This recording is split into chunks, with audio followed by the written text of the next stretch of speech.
Hello, founders. Welcome to Startups.com. We are live today as we come to you every Tuesday. We've got pitch deck reviews. Not only want to look at your pitch deck and see, hey, how are you going to raise money from investors? What are your prospects at? Does it unicorn? We're going to talk about really what startup investors are looking for and walk you through with all the experience. Get ready. Use the Q&A box or chat to ask questions. Feel free to challenge us, derail us, ask us anything, abscond the agenda, and we want to answer your questions. We have the lovely Jen lurking in the chats to make sure that your questions get answered. Today, I'm joined by always my ever-present co-host and partner in crime, Will Schroeder, 9-time founder, 5 exits, raised schwack tons of money. Will, this has been a lot of fun looking at pitch decks. What are your thoughts so far in terms of our founders and pitch decks? How do we start this off? Yeah, it's interesting to me because for a lot of the folks that have been watching these videos, as we've been publishing them and we get feedback from folks, it's clear that there's a lot of places where they haven't seen this before, right? They haven't seen an actual breakdown of a real pitch deck and like real feedback to say, this is specifically what you should be doing differently. And I think it's been a relief to folks, which is cool to see, right? That's right. I get a lot of comments on our YouTubes just thanking us because a lot of times people just don't take time to break down pitch decks, especially with pre-seed founders. And Right. you're just looking at the Airbnb pitch deck. All right, fine, the Uber pitch deck. But Right. we get into it with the founders right here. And just a shout out to all of you. Thanks for joining us. Do the YouTube thing, like, comment, subscribe. If you want your own pitch deck reviewed, all you have to do is contact us, get in the queue. We do have a waiting list, but we want to be able to help you with them all. Will I be remiss if I didn't share that this show is brought to you by us, Startups.com. We've got so much going on our website. Great domain, great domain, great domain. Want to sound like Trump there. And then we've got all these videos and the resources. Best part, a lot of it is free. Will, what's your invitation for everybody to come join us on Startups.com? Listen, what I would say is before you get any further in the pitch deck, and I know some of the folks in the audience, I'm familiar with some of you folks that have been spending time with us, at least give us a shot to like put you on the right path before you kind of jump in, because you just wind up wasting so much time answering the wrong questions or just kind of going down the wrong path. So just hop on here, go through some of these videos, get an understanding, because like we go step by step on how to build a pitch deck. There's no new information here. Like this has been done a million times. Let us just walk you through it. And today, like, Ed, we'll just do a lot of the stuff that we do, in these courses, workshops anyway. So you'll get to see exactly what you get. We are so approachable. And Will, I know I'm speaking for both of us. We get emotionally invested in the founders we want to help. We want to help Yep. you succeed. You can ask us anything. No dumb questions. Once again, use the Q&A box and start getting those questions ready. If you see something that pops up that triggers a question for you, we want to help you with that. Today, Will, we've got something different here. We've got a CPG deck. Let's talk about this just for a moment. CPG stands for Consumer Packaged Goods. Right off the top, Will, what is the difference between a CPG deck and, let's say, like a SaaS deck? Yeah, it is different because you got to understand, you've got a smaller universe of investors when you're talking about durable goods. There's a ton of investors if you're doing enterprise software or something like that. But when you get into consumer packaged goods, durable items, there's just a smaller universe of investors. So for a lot of the folks that you're reaching out to, they may not be as well schooled in how CPG works. So a lot of the things that are given to you, maybe as a CPG founder, about how inventory or cost of goods or things like that, holding costs that work in your industry, you got to understand a lot of folks have never heard of this before or aren't familiar with the parlance. So it's important when we're getting into this not to make too many assumptions about who the audience is. Yes, we don't want to get this mixed up. At the same time, there's a reason that investors gravitate towards software. One of Right. them being software scales infinitely. CPG, you've got supply chain, you've got usually better margins. What are some of the other reasons that investors, like, as you say, there's not as big of a pool? Yeah, well, I mean, part of it is obviously software has much bigger returns. So, like, people are looking at that. Software also has a lower buy-in cost. Ed, you and I can build a mobile app in a weekend and start selling it on Monday. That is just so far from where CPG exists. So investors can get into a lot more deals at a lot lower of a cost without having to buy inventory, without having to do product development, without having to ship things to China, in order to get built out. I think for a lot of investors, they like the idea that there's a lot of leverage in software. They like CPG. Don't get me wrong. They like CPG, but it's a tough business to crack. I would say, Will, recently there's been some really great stories where a lot of investors, especially software investors, look at CPG and say, wait a second, we can get to unicorn status, such as there was Dollar Shave Club, kind of really kicked us off. And last year, one of the darlings was Liquid Death, went unicorn. And Will, they literally put water in cans. That's what they do. So did Fiji, so did Avion, right? I mean, it's amazing the power of a brand. Absolutely. So let's get into this right now. We've got Zuf Globus. I don't know how to pronounce that, but Will, it's a herbal honey supplement syrup. Okay. And we're starting off, as always, with the cover page. What are your thoughts? That's interesting. That seems like the company name, but I'm wondering if that's the product name. Me too. That seems like a really hard product to envision.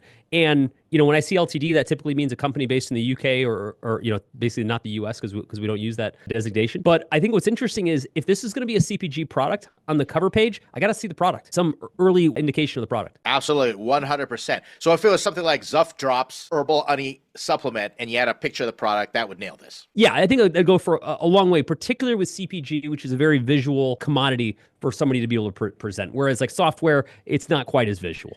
Great tips. Next page. All right. Zuf Globus Limited Herbal Honey Innovation. Science-backed herbal honey targeted wellness. And they got a website, and then we got the contact. They threw this slide in first.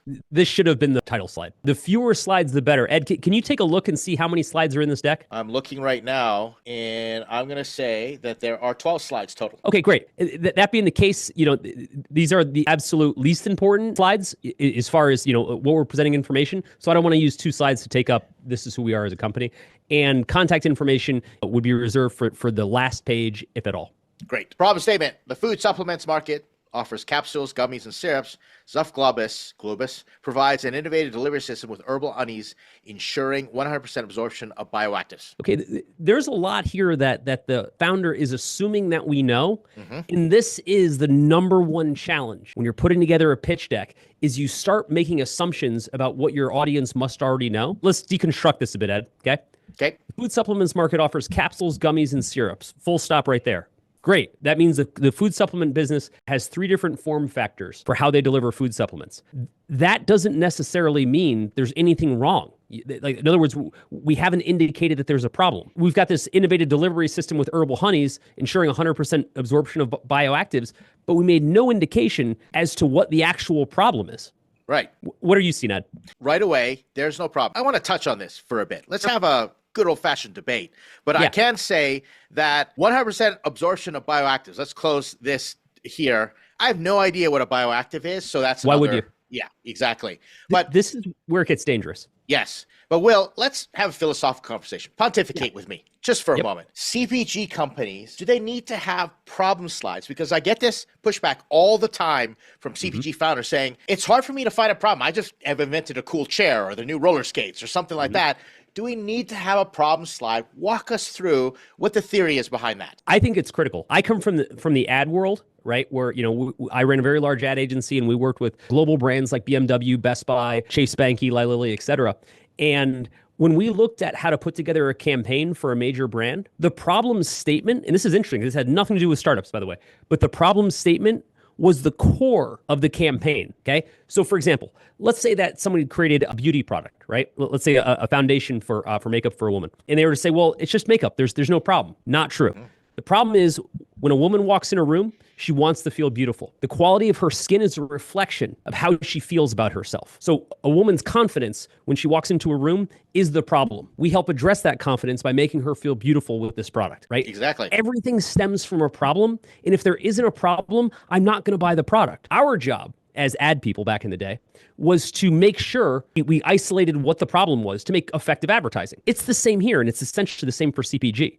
If you can't identify a problem, you're going to have a hard time promoting the product to investors or otherwise. Yes, and we got a comment in the chat saying it's all about the pain point. And it's the pain point. Yep. That's the problem. So if you put yourself in the consumer's shoes, even things such as your business model, let's say Dollar Shave Club, right, had a different delivery model. Liquid Death. Right. It's like water's not cool. There's a gap. And they even said the problem was plastic. And so that's valid. Might be an entertainment product, a toy. The problem or the pain point is it's just nothing to play with. There's no novelty. There's a gap in the market. I think, Will, pretty sure you're saying the same thing. Everything can be boiled down into some level or degree of problem or pain point that the consumers experience to drive their behavior to buy your product. 100%. And by the way, the biggest default that I tend to see, and I'm sure you see this too, Ed, is someone will say, the problem is that this product doesn't exist. Right? And that's not a problem. I don't buy things because something doesn't exist. I buy things because there's a problem that I have that no other product is trying to solve. But it's the problem that I'm trying to solve, not the fact that it doesn't exist. And our chat has astutely pointed out, the title says problem statement, but there's no problem mentioned. Yeah, right? exactly. My guess is, and we always go into these kind of blind, meaning I have no idea what the solution is, but I'm guessing that the fact that they're finishing with ensuring 100% absorption of bioactives is what they're going to try to solve for. Now, I could be wrong, but if that's the case, then I have to explain in the problem statement exactly what's wrong with existing methods of getting 100% absorption of bioactives. Exactly. I could say something, and I'm just spitballing here because this is what we do. And by the way, everyone, disclaimer, I think it's important to talk about it. We are sitting here trying to help this pitch deck, and investors checked out way before that. This is not going to happen from an investor. Absolutely. Investors going to spend no time saying, okay, well, I'll give them the benefit of the doubt and move on. And it's not because the investors are bad people. They just don't have to. If you're an investor, you are getting showered with pitch decks. There's no version where you're thinking to yourself, I have to grade every single paper equally. You do not. Every single product in the form of a pitch deck that you see, you can dismiss immediately. You can say problem statement makes no sense. I'm going to move on to the next pitch deck where their problem makes complete sense. So we have a very narrow window of both attention and patience. Let's look into the crystal ball, see if we can kind of get ahead of this. But, Will, if I said, based on the second statement, I said, Will, in the, $1 trillion supplement industry, let's say capsules, gummies, and syrups only provide maximum 40% absorption of the vitamins and nutrients that people need. That would be a problem statement. Yep. Now, what we did here is we said that we ensure that there's 100% absorption of bioactives. That's actually the solution. Yes, exactly. That's the solution. This is where we do the reveal. And the problem statement, what we want to do really well, ideally, is we want to open it up to say, this is such a painful problem, right? Consumers' health is at risk because of the lack of delivery through these different mechanisms, right?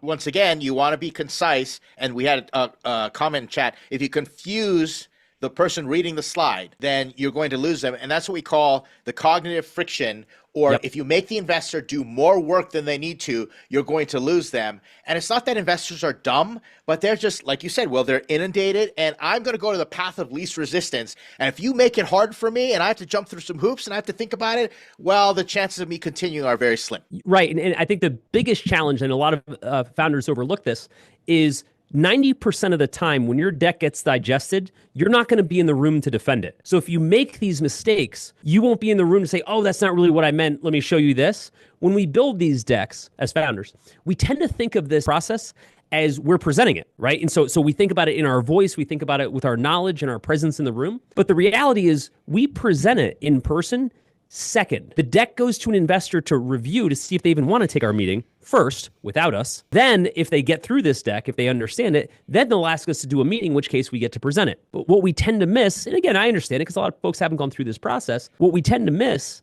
is that most of these decks are going to get digested without us in the room, so they have to stand on their own. Absolutely. So let's take a look. Here's a solution, a range of 10 herbal honey supplements addressing immune system, energy, throat and respiratory system, gastrointestinal issues, menopausal systems, and more. Okay.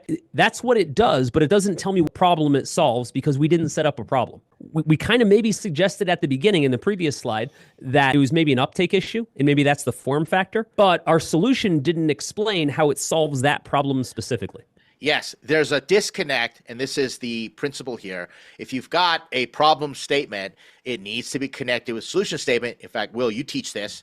Your solution statement is the inverse of the problem. It's being solved. You bet. And so the worst thing we can do, the biggest sin we can have in the opening of our deck is to not set up our business with an amazing problem. with an amazing problem. The best possible case, and I'll make this up, okay? The best possible case for this problem statement would have been consumers are spending $42 trillion right now on a host of supplements, but on average, they only get a 40% uptake. Solution, a delivery factor, being whatever gel it is or whatever it is, that increases uptake 100%, which allows for the digestion of these critical minerals, right? Like that's what we're trying to say. The problem is uptake in the body, and we solve uptake. Now, maybe that's not this product, by the way, but that's how we want to set up a problem.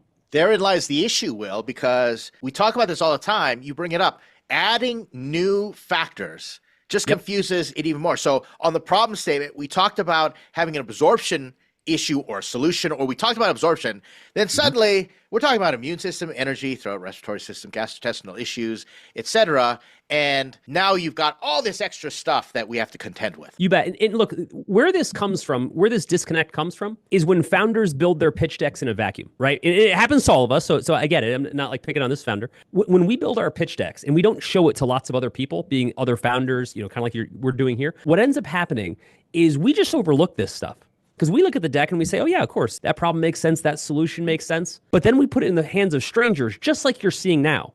Exactly. And it gets ripped apart. We're not here to make the founder feel bad. In fact, Ed, I know you would agree with me here. Like, we appreciate the fact that they're willing to submit their deck. That's hard to do. The issue is when we present the deck to strangers, they start scratching their head being like, I have no idea what this means. And when you see it, and Ed, you and I get to see it all the time, the founder builds the deck, is like, oh man, it's so obvious the moment I put it out there. So you got to get the deck out there. You got to get it out of your head and in front of other people. They don't have to be investors. And believe me, founders, all of you out there listening, you'd rather bomb in front of me and Will, where we're going to help you. We're sitting on your side of the table as well. Then send it to an investor and take your one shot. And then they're like, I don't get it, right? You bet.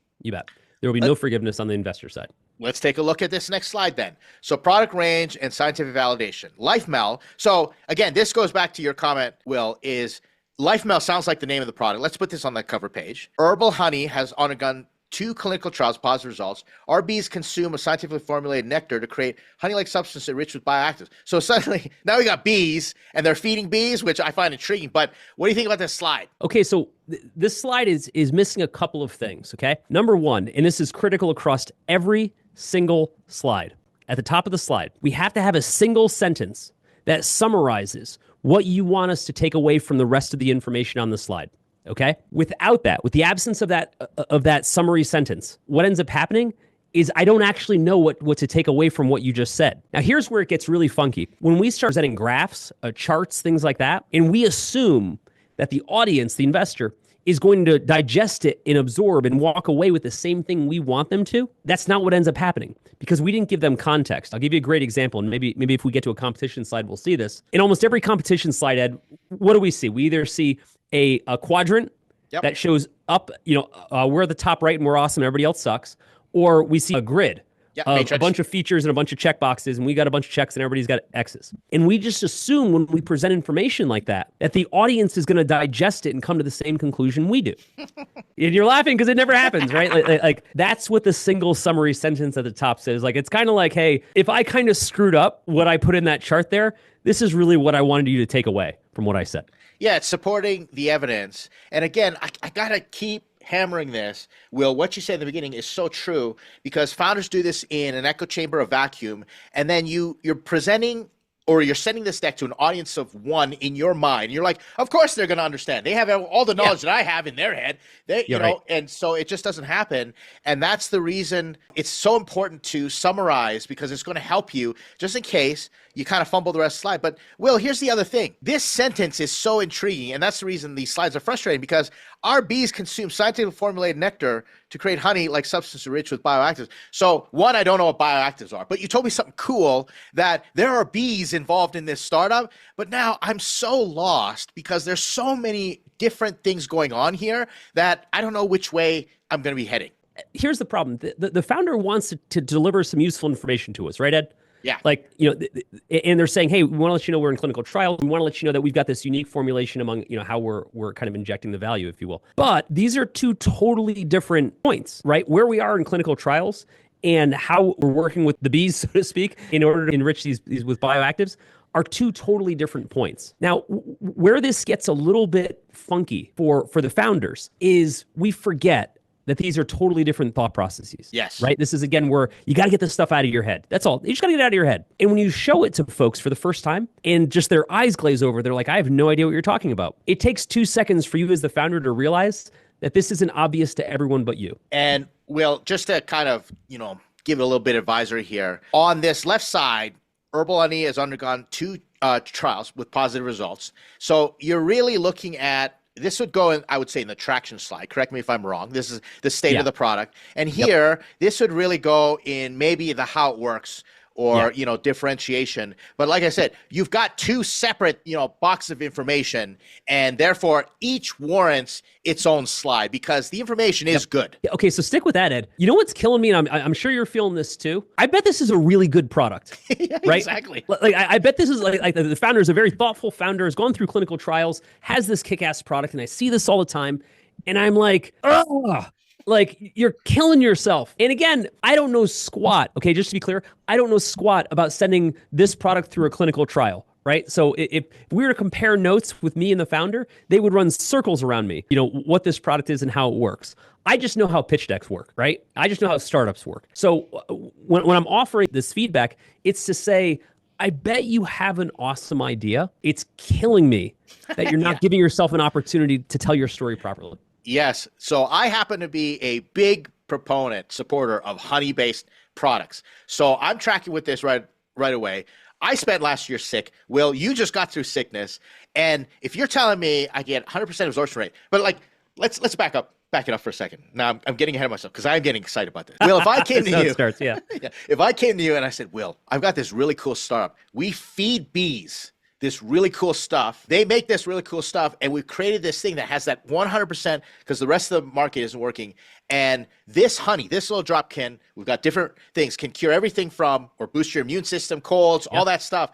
Like, it's natural. There's no artificial stuff. We're talking, that's really compelling. When we were at the top of the episode, I was talking about how I used to run an ad agency and we worked with major brands. Well, actually, our biggest clients were all pharmaceutical companies. Eli Lilly, like we helped bring Prozac to market in the 90s. And yeah, right, you're welcome. And when we looked at, clinical trials and where drugs were in the discovery process, et cetera, and when they were going to get approved, on patent, et cetera, these were really big details, right? In other words, if Lilly were coming to us back in the day, bringing Prozac to market, we wouldn't have jammed in, here's where we are in clinical trials, here's how this product is going to affect serotonin, like in the same slide. Like, these are totally different thoughts. Right on. And they should get their own value, their own slide, their own weight. All right, founder, you heard it directly from an expert in terms of getting this out to market. And even though we're kind of, we're roasting your deck. We really are. We're just kind of pulling it apart. We're doing it because we like the product already. You kind of had us. So take this as a big encouragement. Let's look at the market slide. So market opportunity. We got some facts. Global honey market, functional foods market, herbal supplements. The usual deal when it comes to what we see in these market slides. Okay. So a couple things that, I wouldn't immediately know is the global honey market. I don't know how that has anything to do with delivering supplements. Yeah. Is it like raw honey? Is that what we're talking about? If it's honey that I'm using in baking or something like that, like does that have anything to do with this particular product? My guess is the market size that we're actually talking about is the supplements market. I've got to imagine, considering this seems like a supplement delivery mechanism. That's what I'm thinking. So I think when people are doing market opportunity or market sizing, it's very intimidating to go in the slide. Every time we talk to founders, they typically go about it wrong. Not their fault. You've never done this before. Totally makes sense. But let's give you some shortcuts for folks listening as to how to build your market size, because it's actually pretty specific. Okay, let's do this first. I'm just going to put a fork in this one to the founder. The global honey market is not your market. All right. Yep. So that includes everything. And this is where people say, let's say that you made a ski. Let's stay in CPG. Let's say you made a cool ski. And if you said the entire recreational skiing market is $10 billion, that's not your market. Okay. Yep. Your market is how many people are going to buy skis. So this is what we call a top-down analysis. And it's very easy for founders to fall into the trap. That is not your market. So take that out of your mind. What we're going to advocate for is a bottom up, and there's value theory, which we can get into if we want. But we'll walk us through, tell this founder exactly how you would calculate their market slide. Here's the easiest way to start. And this always keeps you in the ballpark or on the guardrails. Your market size is how much money you would generate how much revenue you would have if every person only bought your product for this purpose, okay? So for example, if every single person that needed a supplement had to buy this bee-infused supplement in order to get a supplement, and everybody only bought through you, which is unrealistic, but it is how you size the market, the value there, the size of that, the dollar value, would be the size of your market. So let me give you an example. Let's say that 100 million consumers each year buy herbal supplements. And let's say that our herbal supplement costs $1, okay? And let's say they only bought it one time a year. I'm taking like recurring out of it. Then the size of our market would be 100 million people times how much they would spend in a given year. I'm just using $1 so I can make easy math here, which would be $100 million market. Yeah, let's say they just spent $1 with you for the whole year. Now your market cannot be bigger than that. Now let's talk about that a little bit. A lot of people will say, well, my market is an entire industry. My market is the supplements industry. In order for your market to be the entire supplements industry, you would have to offer every single supplement in the supplements industry. Exactly, yeah. Otherwise, your market can't be things you don't sell. So for example, Ed, if you and I built like a mobile app that was for concert ticketing, okay, specifically for concert ticketing, kind of like a StubHub or something like that, right? And we were to say our market is the music industry. No, it's not. We don't sell any music. How can it be the music industry? The music industry sells merch. The music industry has actual concerts. The music industry sells albums, etc. You only do a tiny percentage of that. So your market, our market, would be whatever we specifically sell. Your market can't be stuff you don't actually sell. All right, well, and then what you do is you explain, you calculate your total addressable market, that's your TAM, but then you advise founders to explain where we're going to focus and grow in that TAM. How does that work? Right, so here's what happens. We get into this exercise and it's stressful as hell. I get it. Everyone's like, oh my God, I'll get this market size wrong. And Ed, from an investor standpoint, do they need like the down to the decimal point size of your market? It doesn't make a lick of difference that you need to be that accurate. We just need a ballpark. Is it a $7 billion industry? Is it a $9 billion industry? It doesn't make a lick of difference if it's 7 or 9. It makes a difference if it's 77 or 70, right? Like that's a pretty big delta. But the truth is, no one actually knows how big your market probably is, but the investor just needs a ballpark to say roughly what ballpark are we in. You can be off. No one will actually be right because you're speculating a market. And on top of which, I'm not even going to try and fathom a guess. If it looks kind of right, I'm going to go, okay, moving along, because this is a screener deck. This is that introduction deck. I have 3 minutes. I got to get through it. And therefore, and this is something all founders need to understand, when your startup gets to due diligence, that's when people start breaking things down. I would literally have to tell Will, and this was the worst part of my job when I was working in a fund. They would say, all right, do the paperwork. And I'd be like, oh, because I'd have to do spreadsheets. And I would tell the founder to send me their data on what they think the market is. And we would all do our own calculations. Yeah. And just as long as the founder was thoughtful about it, that was good enough for me. Here's the way I always instruct founders to go through this exercise. Don't worry about being 100% right. Just worry about being 100% wrong, okay? Okay. 100% right means, the market's actually 7 billion and we said it was 11 billion. Sort of who cares, right? It's when you go into this and you said, our market's $7 trillion and you're so far off what your market is, or you say something like, our market is the entire pharmaceutical industry. It would be if you sold every single pharmaceutical that there is. That's the 100% wrong, right? That's where you are so far off in how you size the market that you just look ridiculous. The other side of it, where you're like, no, ours is specifically the nutraceutical or herbaceutical or whatever market around honey or this type of delivery. If you're a little bit off either way, sort of who cares? It actually doesn't matter, right? But you're at least pointing to the right market. The key is just being in the right ballpark, not being perfectly right, but more specifically, not being ridiculously wrong. That's great advice. And I know it's comforting for founders to understand how investors go through it. What else would you recommend for this slide in particular, Will? You bet. So we want to divide this slide into two halves, a left half and a right half. On the left half, I want to see what market are you going to start with?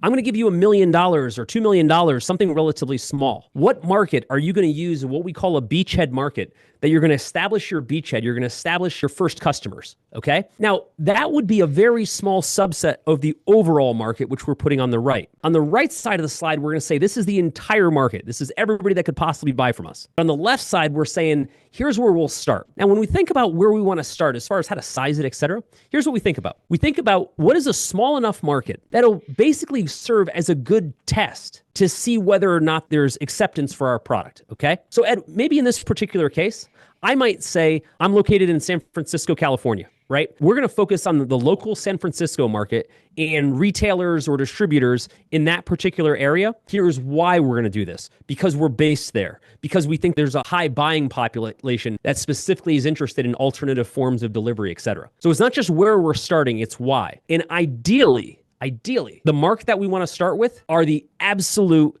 early adopters. These are the people that if they were buying iPhones are standing outside the Apple store 2 days before the phone's going to come out. The reason for that is because as an investor, if you can't sell to those folks, the guy sitting around the corner for 2 days camping out, then who cares about the rest of the market? We'll never get there. Yes. And so we had a comment in here asking, do you recommend to provide free trials on the beachhead section? What are your thoughts on that? Absolutely. Look, whatever it takes to get it into people's hands. And I want you to think about it like this. These are great questions, by the way. I want you to think about it like this. Think of like a progressive amount of validation. At the beginning, it's like, okay, I'm coming out with a new cookie, right? The most delicious like chocolate chip cookie ever. If I can't literally hand it to you for free and you're willing to eat it, then me charging for it's never going to work. So once I hand it to you and you say, hey, this is pretty delicious, then I come back to you again and say, well, here's another cookie, but this one costs $1. And you're like, $1 sounds great. Here's another cookie, but this one costs $5. Maybe that's a little bit too much. You see, I'm inching into market validation through price and testing and things like that. Initially, I'm like, I'm going to take all the barriers off the table and see if anybody even cares. If I give it to you for free and you spit this cookie out and you're like, I still don't want it, then how much I'm going to charge for it is the least of my concerns. Yes, that's a go-to-market strategy, so you can put that in there. What Will's talking about is totally true. Always do whatever you need to validate in increments, remove that friction. So if your market responds to free trials, do free trials, right? Like there's so many ways to go about it. Now, here's another common comment that comes up, Will. It's having an issue, how you keep it simple and short, by including all the detail, like beachhead and why you're starting. And let me just start by saying, I believe that every slide on your pitch deck can be boiled down to under 35 words with maybe max 3 one-word bullet points. I believe that is possible, but it's hard for founders. So we'll walk us through what's the mindset. How do you get to simplifying things down? Think about it like this. You get one takeaway at best from every slide, okay? So for example, on this slide, I want the audience, the investor, to have one takeaway. The takeaway might be that this is a huge market within supplements. A takeaway might be that we have an incredible opportunity to sell to these early customers because we actually already have a small pharmaceutical distribution chain. Like there's all kinds of reasons why founders sometimes have some way to thumb the scale a bit. And sometimes they don't. But remember, for every slide, you get one takeaway. And you'll be lucky if people even remember the one takeaway. If you really want to screw yourself, try to give them 9 takeaways. and here's the memory test that works 100% of the time. Take your slide, take your total addressable market slide, and put it in front of somebody who has never seen it before. It doesn't matter who they are. Give them as much time as they want to digest it, then close their eyes, pull it away from them, and make them read it back to you. This goes for every slide, not just the market size slide. If they can't read back to you, not verbatim, but just even conceptually, what that slide was supposed to say, or ideally, the part that you actually wanted them to focus on, it's the wrong slide. That test works 10 out of 10 times. Yeah, I adopted that. Call it the look away test. Yeah. It's great.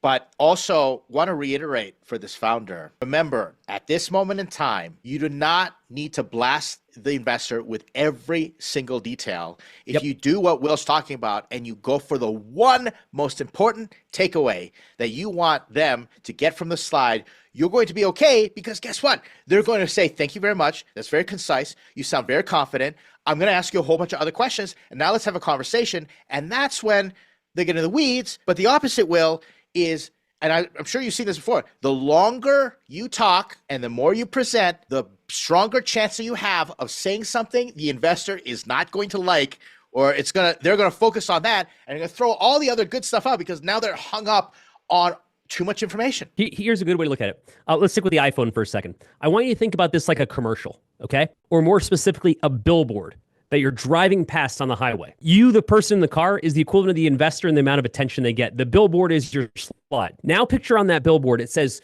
3 powerful words. And you drive by it, you see it, you absorb it, you move on, okay? Now maybe you remembered it. Now picture that billboard in 8-point font with 500 things that it's trying to say. Yeah. And then you expecting the person who's driving by it to have absorbed all of that. That's just not the way it works. We don't get the amount of attention or focus that we want the investor to have They're going to give us as little as possible because they don't have to. Well, not only that, well, you're going to cause an accident on that highway. It's going to be really bad, but it's the same thing. Like, the investor, I like that analogy. It's literally that investor's driving and you get that opportunity. But if you do it right, they will take the time to veer off on the side of the road. In other words, they'll take the time to look deeper in your pitch deck, but later on asking questions or the socialization stage. Don't miss the opportunity to make a great impression. No investor will ever say, I wish they put more bullet points on a slide. Yeah. Right? Ever. Ever. Oh, man. Okay. We're having a lot of fun and let's continue to learn. So here's the business model revenue stream. So this is typical of kind of like a laundry list. They smash business model revenue streams together, which is understandable. But like, you've got these three things: direct to consumer, retail partnerships. Oh, you got 4, 5. I don't know how many, 4. Bulk sales and ingredient sales, cosmetics. What are your thoughts? This is neither a business model or a revenue stream. Exactly. These are distribution channels.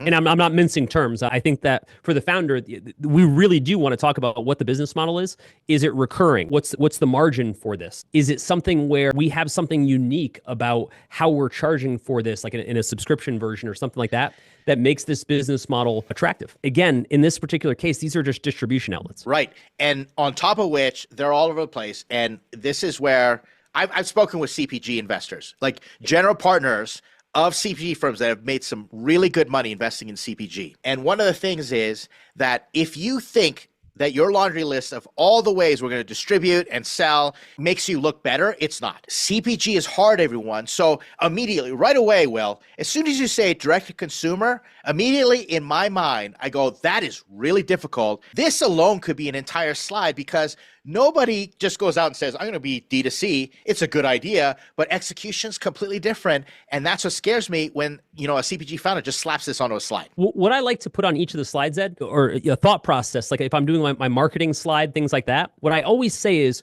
what about what I'm doing here, like marketing or revenue stream, is unique, is novel, et cetera. So for example, a lot of times I'll see someone have a marketing slide, right? And they'll say, we're going to go after influencers. We're going to use social media. We're going to use pay-per-click. And I'm like, yeah, no kidding. That's literally what anyone would do for any business ever. Yeah. Like, what are you doing with those channels that is unique, that is going to bring something new or different in how you approach the market? In a similar way here, which again, this slide is mistitled. It's actually not a revenue model slide. It's more like a go-to-market slide. What I'm going to say is, you literally just listed every version of how anybody would go to market. What are you doing with those channels that's unique? You're saying you're going to go DTC online sales. Why? What about DTC online sales are you going to do differently than 1,000 other people selling supplements online? That's the scary part. Yeah. Yeah.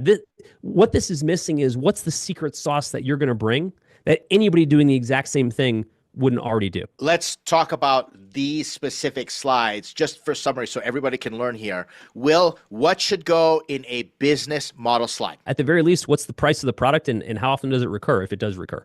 Right. In this particular case, because it's CPG, what's the cost of goods sold? Right. I mean, we're going to see those again in the financial forecasts, for most.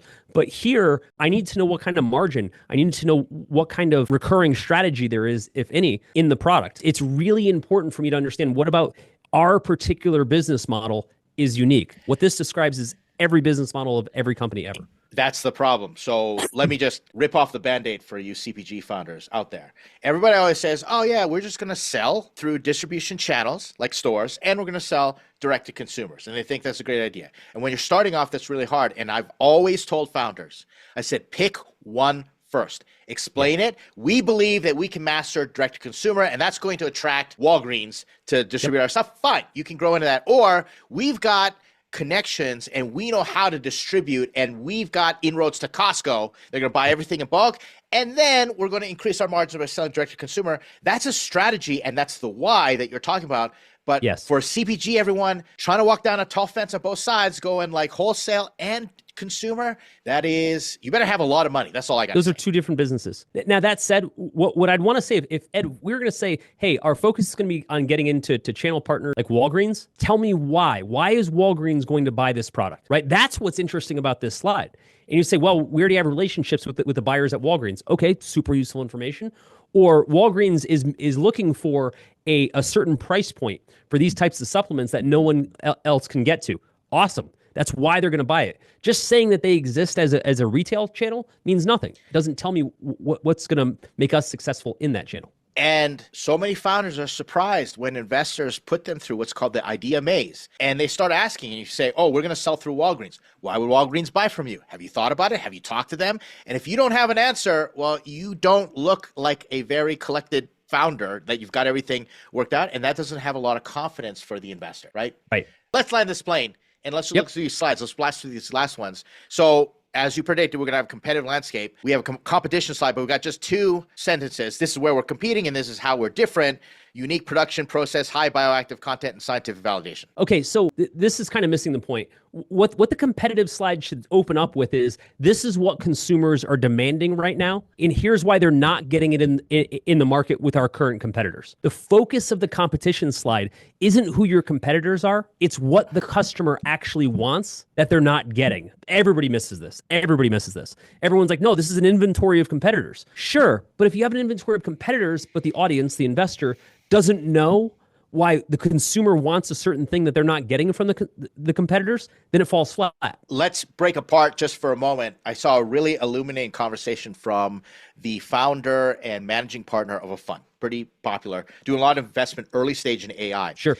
And she said, she kind of ranted a bit, we're so done with AI demos. And founders come in telling us, hey, we set up this demo and it does all these things that the competitors don't. And she literally stops them and says, all right, go sell it to one customer and tell me what they say. That is the now new way to enter in and have a conversation with us. And that illustrates exactly what you're talking about. Will investors want to know that you understand what your customers want? They don't care if, about you're green and they're blue and et cetera. As far as competition, it's, do you understand the customers? Because that gives the investor confidence that you'll be able to sell this thing. Right. Typically, the competitive slides always make the same mistake, which is they just list a bunch of stuff that we have that the competition doesn't have, but they never thread the needle to say, okay, well, why does the customer care about that? Why is that what's going to make their buying decision? That's what makes this slide powerful. Then we are going to go to the last slide. There's a financial slide, an investment ask slide. Pretty straightforward, but I think, Will, it's worth it just to talk real quick about the team slide, just to land this plane. So we got team slide, we've got all these just names and their titles and where they're from and what they're doing. So how do we fix this slide? Your team slide is not a company directory. Your team slide is not a yearbook. The team slide is not a listing of every single person that works the company. That's not what this is intended to do. The team slide's goal is to say, here are the most important people and specifically what expertise they have that makes their ability to solve this problem extraordinary. Okay? So for example, we've got Eric Fahima, founder and CEO, serial business founder. Awesome. Unfortunately, that doesn't tell me anything about why Eric is the best person for this job or why they have specific skills, right? Dr. Alex, right? Next one. Chief scientist, inventor, physician, and clinical researcher. Of what? What qualifications does this person have? Now, there's a good chance that a lot of the people that are on this list, Ed, have phenomenal pedigrees. Yeah. Right? They have beautiful brands, logos that are attached to like either what they're the chief scientist of or products or brands that they've worked on that are highly recognizable. That's what we're looking for. If we scroll down the list and we look at Brian Berman, director of social media, and et cetera, who cares? Is social media a critical part of whether this product is going to be able to make it to market? Yeah, I'm sure it has some contingent there, but that's not more important than whether the key people who are leading the company are uniquely qualified to take this to market. When investors look at a team slide, they're looking at basically how much experience do you have the problem? Do you have any accolades like you've exited, a big company? Do you have the domain expertise in this? And this slide, I'm going to venture to say tons of domain expertise based on the titles, et cetera. And they're looking at how cohesive. Do I believe in this team? And really what it boils down to is, why is your team positioned to win versus another team that could come from all these different backgrounds and bring all the different accolades, et cetera? And that's what you need to prove, that we are the team that will win.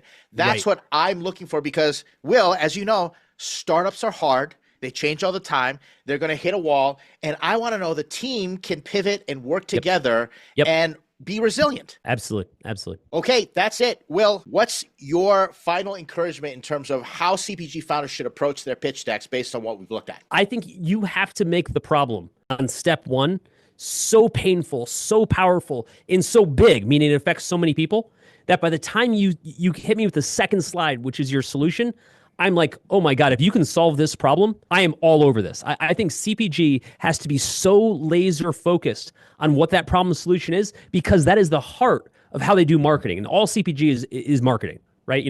People will say, it's distribution, it's supply chain. No, it's marketing. If you have a great product that has a great marketing angle, like Ed, you and I were talking about liquid death, things like that, the rest of everything will flow from there. But if you have a great product that has crap marketing, you will never make it in CPG. So being able to be able to nail that value proposition right on the front is exactly what drives these decks home. Could have said it better myself. Well, we've got some great comments. This audience, the comments have been really great. We appreciate all of you hanging out with us. We are here every Tuesday, Wednesday, and Thursday. Tuesdays, we do pitch decks.